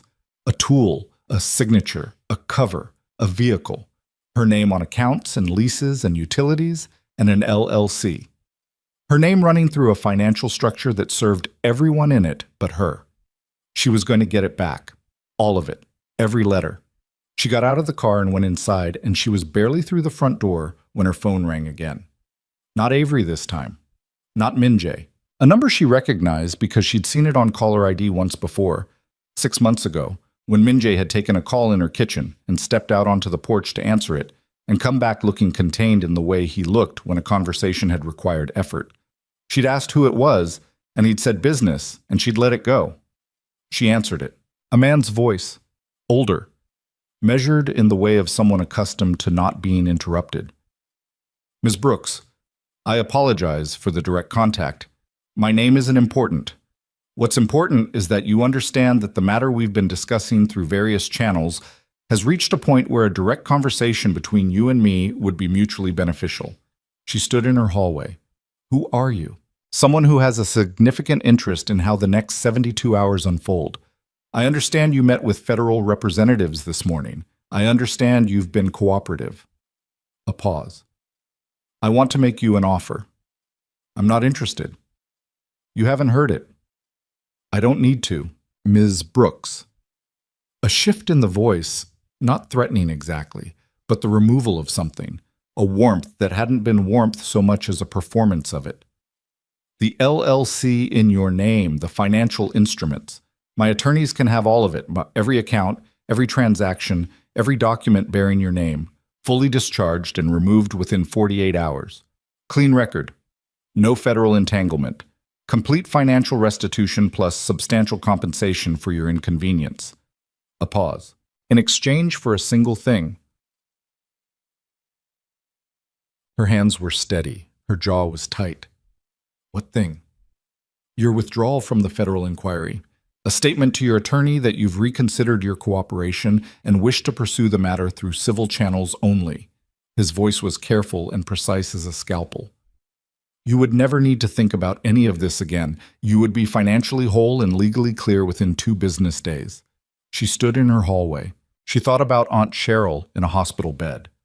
She thought about the medical episode that had sent her to Savannah that weekend. She thought about the timing of it, the perfect timing, the way it had created a window that everyone seemed to have known about in advance. She thought about her students picking up their graded tests on Monday. She thought about the rose garden in her backyard and the white flower lying in the dirt at the gate. She thought about her name on $91,000 flowing to Avery Langston, her name on a lease in Midtown, her name on 3 credit accounts purchasing furniture for a life someone else was living, her name on an LLC that served as a cleaning mechanism for money she'd never seen. Her name. No, she said. A pause. I would encourage you to think carefully. I said no. Her voice was not loud. It didn't need to be loud. Whatever you're offering, however much, however clean, the answer is no. And I want you to understand something. Whatever you decide to do with that answer, whoever you tell, whatever steps come next, I've already documented this call. There are already people who know everything, so whatever you're thinking right now, add that to the calculation. She hung up. She stood in the hallway for a long moment. Then she walked to the kitchen and sat at the table and opened her notebook and wrote down the phone number and the content of the call, word for word, and then she texted the number and the summary to Marcus Webb and to Reeves's contact number, and she set the phone on the table and she sat back and she breathed. It was going to get worse before it got better. She knew that. The call meant the structure above Minjay was moving, was making direct plays, was no longer content to work through attorneys and intermediaries. It meant the federal inquiry had caused enough internal pressure that someone at the top had decided the fastest solution was to buy her out of it. It meant she was more central to this than she'd understood walking in, that her cooperation wasn't just useful, it was necessary, that something in what she knew or what she'd signed was the key piece that made the whole case hold, which meant that if she stayed in, she was in the middle of something large and dangerous and uncertain. And if she stepped back, she handed her name to people who had already spent 14 months using it. There was no version of this that wasn't hard. She understood that now. She had understood it since the parking deck, since the controlled shaking had gone through her and come out the other side. But understanding it intellectually and facing it as a physical fact were different things, and the physical fact was this. She was sitting alone in her kitchen, and somewhere on the other side of a phone call was a man who ran something large enough and connected enough that he could promise to make federal documentation disappear in 48 hours. And he had just been told no by a 7th grade teacher from Atlanta who hadn't eaten a real meal in 4 days. She picked up her pen. She started writing the full account of everything she remembered. Not for Reeves, not for Marcus, not for the case specifically, but for herself. Because she had learned in 32 years that the act of writing things down was how she located herself in the middle of chaos, how she found the thread that connected who she was to what she was doing and why. She wrote about Aunt Cheryl and the drive to Savannah and the back gate swinging open and the music. She wrote about Minjay's hands reaching for Nia's. She wrote about the notebook she'd started that first night and the account she'd found and the document with her forged signature. She wrote about Avery sitting across from her in the back office in Decatur with 3 screens going and the way the evening light had come through the blinds and how Amani had felt in that moment that she was finally moving in the right direction with someone she trusted beside her. She wrote about sitting in the federal conference room and seeing her cousin's name on a diagram. She wrote until her hand ached. Then she put the pen down. Her phone lit up. Not a call. An alert. A news notification, the kind that arrived when something in her search terms was flagged by an app she barely used. She looked at it. The headline was brief. Atlanta businessman Kang Min Jae's company faces SEC inquiry amid reported fraud allegations. The story had been filed 40 minutes ago. Someone had leaked to the press. Not Reeves. Too early. Too uncontrolled. Someone inside Min Jae's own structure. Someone cutting loose, creating distance. When the structure started to fracture, it did it fast, she was learning, each piece trying to separate from the one below it. Min Jae would see this headline and he would know the ground had shifted. Her phone rang. Min Jae. She stared at it. She thought, "You have one conversation left with this man. Make it count." She answered. "I saw the text," he said immediately. His voice was different now. The control was there, but it was working harder, like a lid on something. "I know you went to the building. I know you talked to Reeves. I know—" "Someone just called me," she said. "From your organization. They made me an offer." Silence. "I said no," she said. More silence. Min Jae, she kept her voice completely flat. "I need you to tell me one thing. Did you know what Avery was doing? Did you know she was my cousin when you recruited her?" The pause before he answered was the length of a man deciding whether the truth still cost him anything. "Yes," he said. She closed her eyes. 1 second. "You found her," she said. "You researched me. You found my cousin who had federal connections, and you recruited her before you were with me, or at the beginning of it, specifically because of her access to me."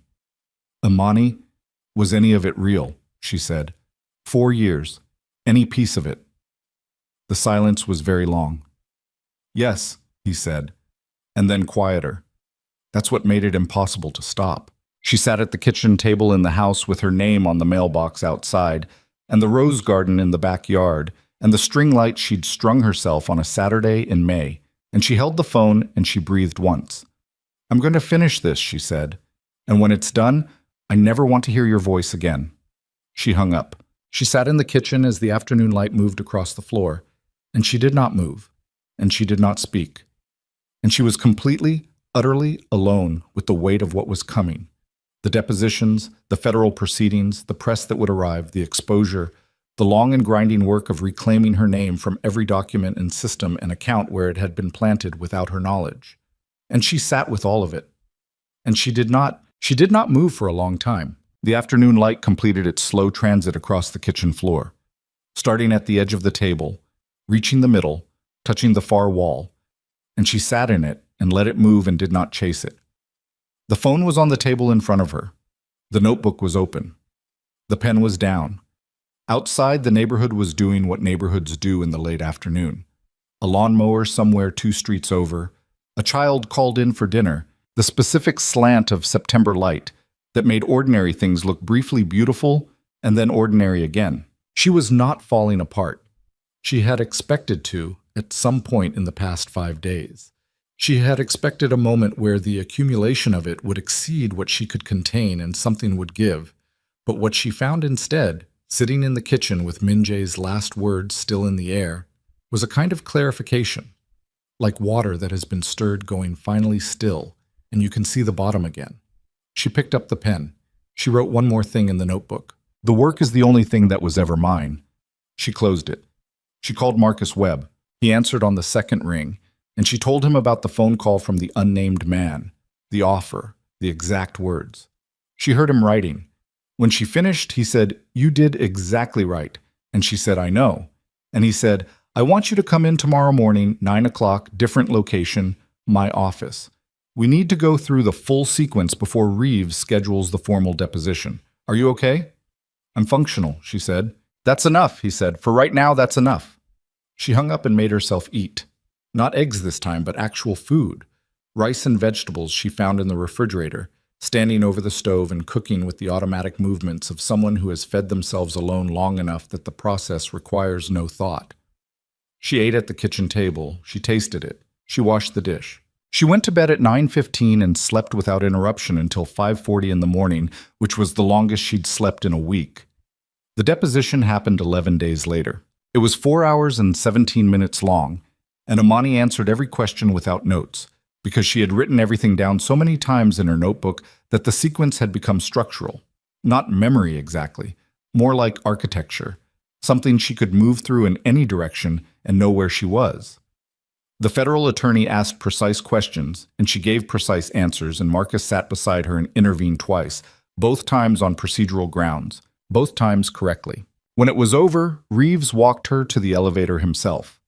He was not a man who showed approval through expression. His face maintained its careful professional neutrality, but he said, before the elevator doors opened, "You're a very composed witness, Ms. Brooks." And she understood that was the most he would offer, and that it was significant coming from him. "I had good practice," she said. 32 seventh graders. You learn to keep your face still." He almost smiled. The elevator closed. The weeks that followed were not dramatic. People expected the aftermath of catastrophe to be dramatic, but the truth was that it was mostly administrative: paperwork, phone calls, meetings with Marcus, communications with the credit agencies to initiate the fraud dispute process, hours spent on hold with financial institutions that had elaborate verification systems and limited human patience. She learned to navigate those systems with the same methodical attention she brought to everything. She kept notes. She followed up. She did not lose her temper on a single phone call, not because she wasn't angry, but because anger was inefficient, and she did not have time to be inefficient. She went back to teaching the Monday after the deposition. She stood in front of her seventh graders and handed back their reading comprehension tests, and they received them with the full range of seventh grade emotional responses: relief, disappointment, the particular devastation of a child who studied hard and still got a C, the poorly concealed satisfaction of a child who didn't study and got a B anyway. She moved through all of it. She taught the lesson she'd planned. She answered questions. She stayed after for 20 minutes with a student named Darnell, who was struggling with inference questions and who needed someone to sit beside him and work through the logic slowly, step by step. She drove home. She sat in her car in the driveway and felt the specific exhaustion of a person who has been holding two lives simultaneously: the life everyone sees and the one that's being rebuilt in private. And then she got out and went inside and made coffee and kept going. The credit accounts were closed and formally disputed within 3 weeks. The LLC dissolution took longer. Corporate filings moved at their own geological pace. But Marcus managed it. The Midtown lease, in which her name had appeared as co-signer, was formally disputed and removed from her record in the 5th week, which was slower than she'd wanted and faster than Marcus had projected. She marked each resolution in the notebook. Not celebrating, marking, recording. The way you record the progress of something that requires sustained attention and will not reward impatience. Avery was arrested on a Thursday. Amani found out through a news alert the same way she'd found out about the SEC inquiry. A brief headline, a smaller story than she'd expected, the particular compression that happens when a complicated thing is summarized for general consumption. She read it once. She put the phone down. She did not feel the thing she'd expected to feel, which was satisfaction, or the other thing, which was grief. She felt something flatter and more durable than either. She thought about Avery at 9 years old, chasing her around the backyard of her grandmother's house. Avery at 20, teaching her to drive in an empty parking lot in Decatur, patient in a way she wasn't patient about most things. Avery at 31, flying to Atlanta for 3 days when Amani's father died without being asked, just showing up with a bag and a car, and the specific competence of someone who knew that grief required management more than comfort. She thought about all of that and she held it alongside what she now knew, and she let both things be true simultaneously because they were. Then she made dinner and graded papers and went to bed. Minjae's situation moved faster than Avery's. The SEC inquiry combined with the federal financial crimes investigation created a pressure that his organization could not redistribute or absorb. Business partners who had known him for a decade began the formal process of distance, not publicly, not immediately, but in the language of organizations: unreturned calls, restructured agreements, the careful administrative erasure of association. Political allies who had attended his events and taken his calls went quiet. His company's public-facing operations continued because structures that size have inertia, but the people inside them were reading the pressure correctly and beginning to plan for a different landscape. The settlement offer came through Marcus in the 6th week. She was in the school parking lot when Marcus called. She'd just finished a parent conference and was sitting in her car with her coat still on, and he laid it out with the precision she'd come to rely on.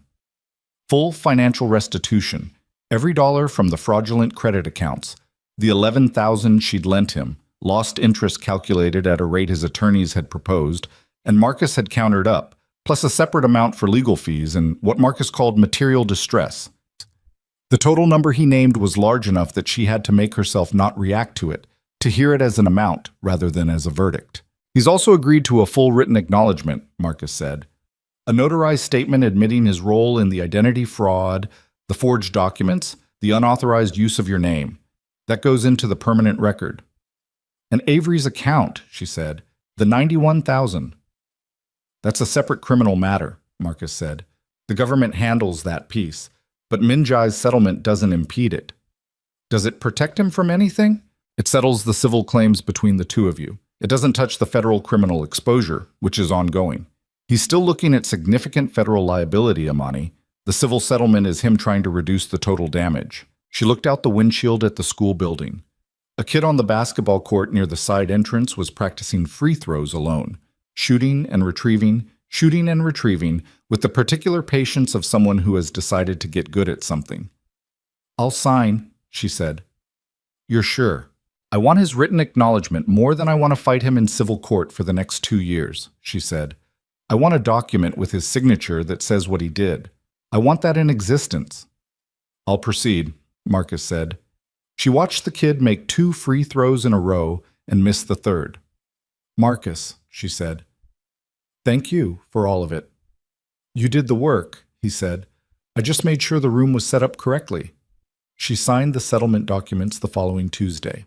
Minjae's written acknowledgement arrived the same day, notarized, formal, in the language of legal documents that strips the human quality from things to make them portable and usable. But the facts were there. Her name, his name, what had been done, what it had cost, what he acknowledged. She read it once. She put it in a folder. She put the folder in the file cabinet in her home office. She closed the drawer. The confrontation with Nia happened not because she planned it, but because the city was not large enough for 2 people to avoid each other indefinitely, particularly when they moved in overlapping circles. And on a Saturday afternoon in October, Amani walked into the coffee shop 3 blocks from her house, the one she'd been going to for 6 years, the one with the good Ethiopian blend and the uncomfortable chairs that she liked anyway because the discomfort kept her focused. And Nia was there, sitting at the small table near the window, alone. A cup in front of her that she wasn't drinking. She looked up when the door opened and saw Imani, and for a moment neither of them moved, the way animals sometimes go still when they find themselves in unexpected proximity to something that might determine how the next few seconds go. Imani ordered her coffee. She waited for it. She paid. She turned around and looked at Nia at the table by the window and made a decision that surprised her slightly. She walked over. She set her cup down across from Nia's and sat down. Nia looked like someone who had been through something, not the polished, arranged version of herself that she'd maintained even in the worst of their previous conversations. This was simpler, less constructed. She was wearing a plain sweatshirt and her locks were pulled back, and there were circles under her eyes that suggested a persistent deficit of sleep. I'm not here to fight you, Amani said. I'm not here to give you anything to take back. I'm here because I want coffee, and this is my coffee shop. Nia said nothing. But since we're here, Amani said, she drank some of her coffee. She set it down. I know you've been subpoenaed, she said. I know you cooperated with the federal investigation. I know what you told them about the payments, about how much you knew. She paused. I don't know if any of that was because you wanted to do the right thing or because your attorney told you cooperation was your best option. Nia's jaw tightened. Does it matter? A little, Amani said. Not enough to change anything, but a little. Nia looked at the table.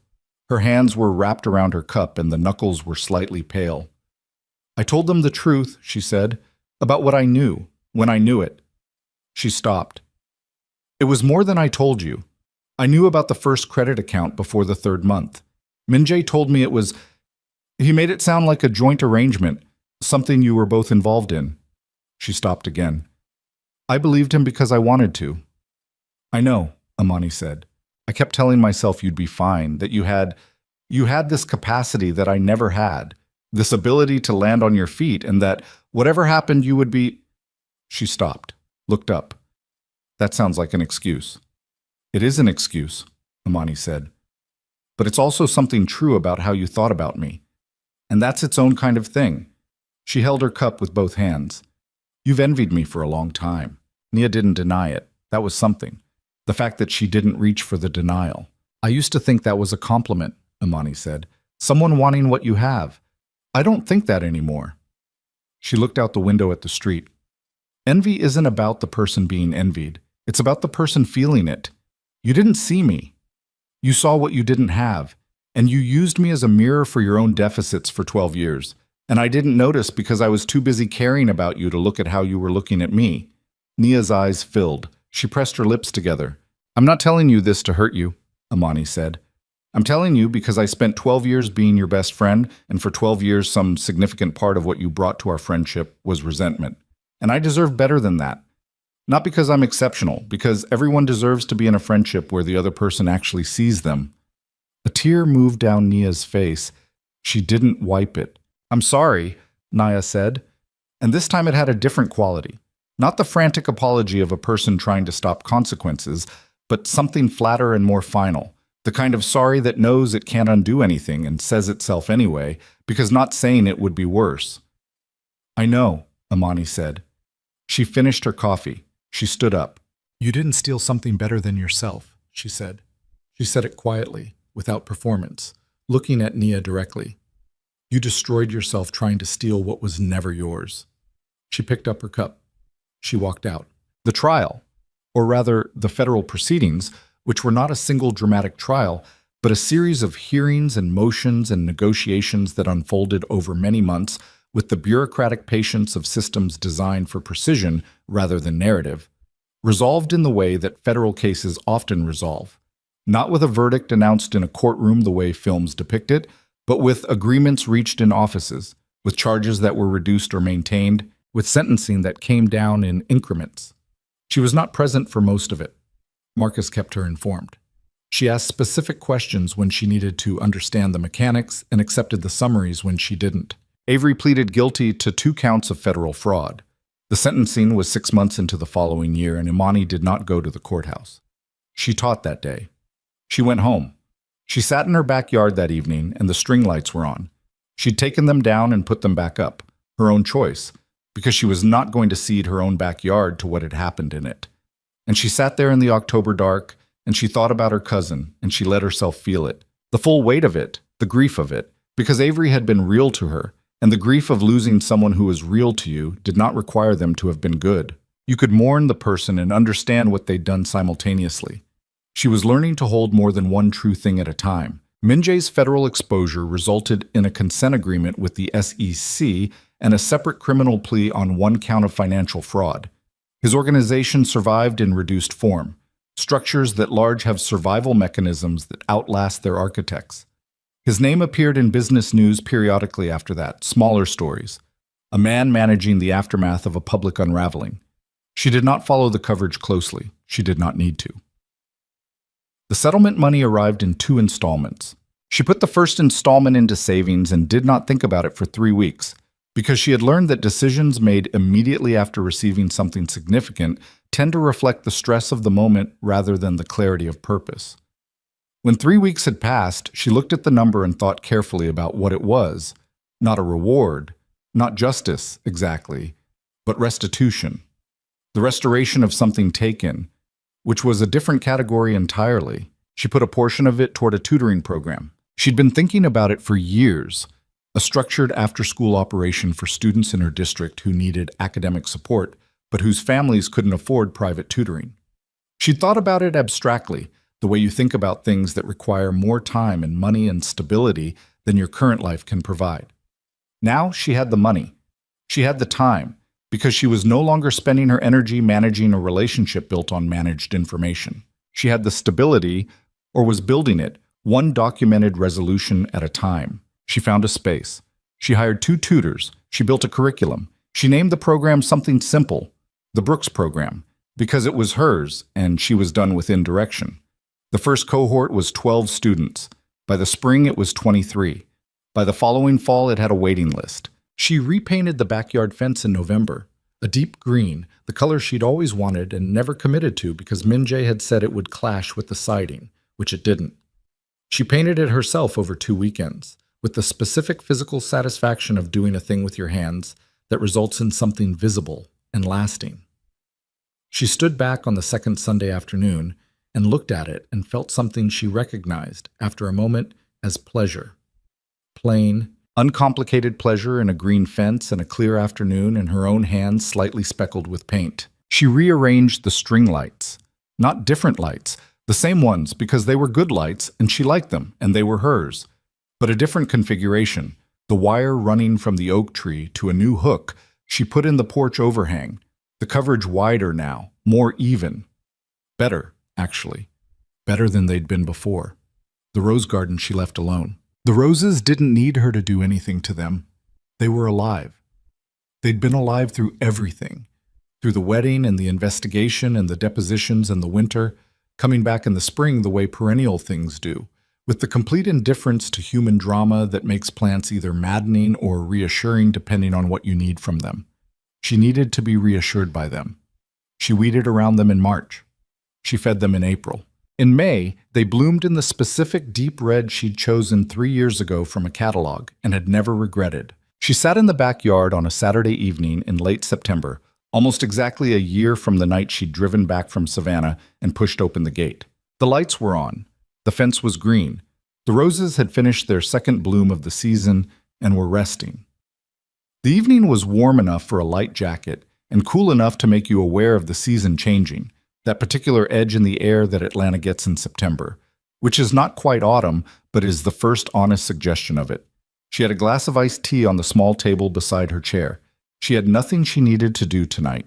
Darnell, her student who'd struggled with inference questions, had passed his end-of-year reading assessment with a score that put him above grade level for the first time in 3 years.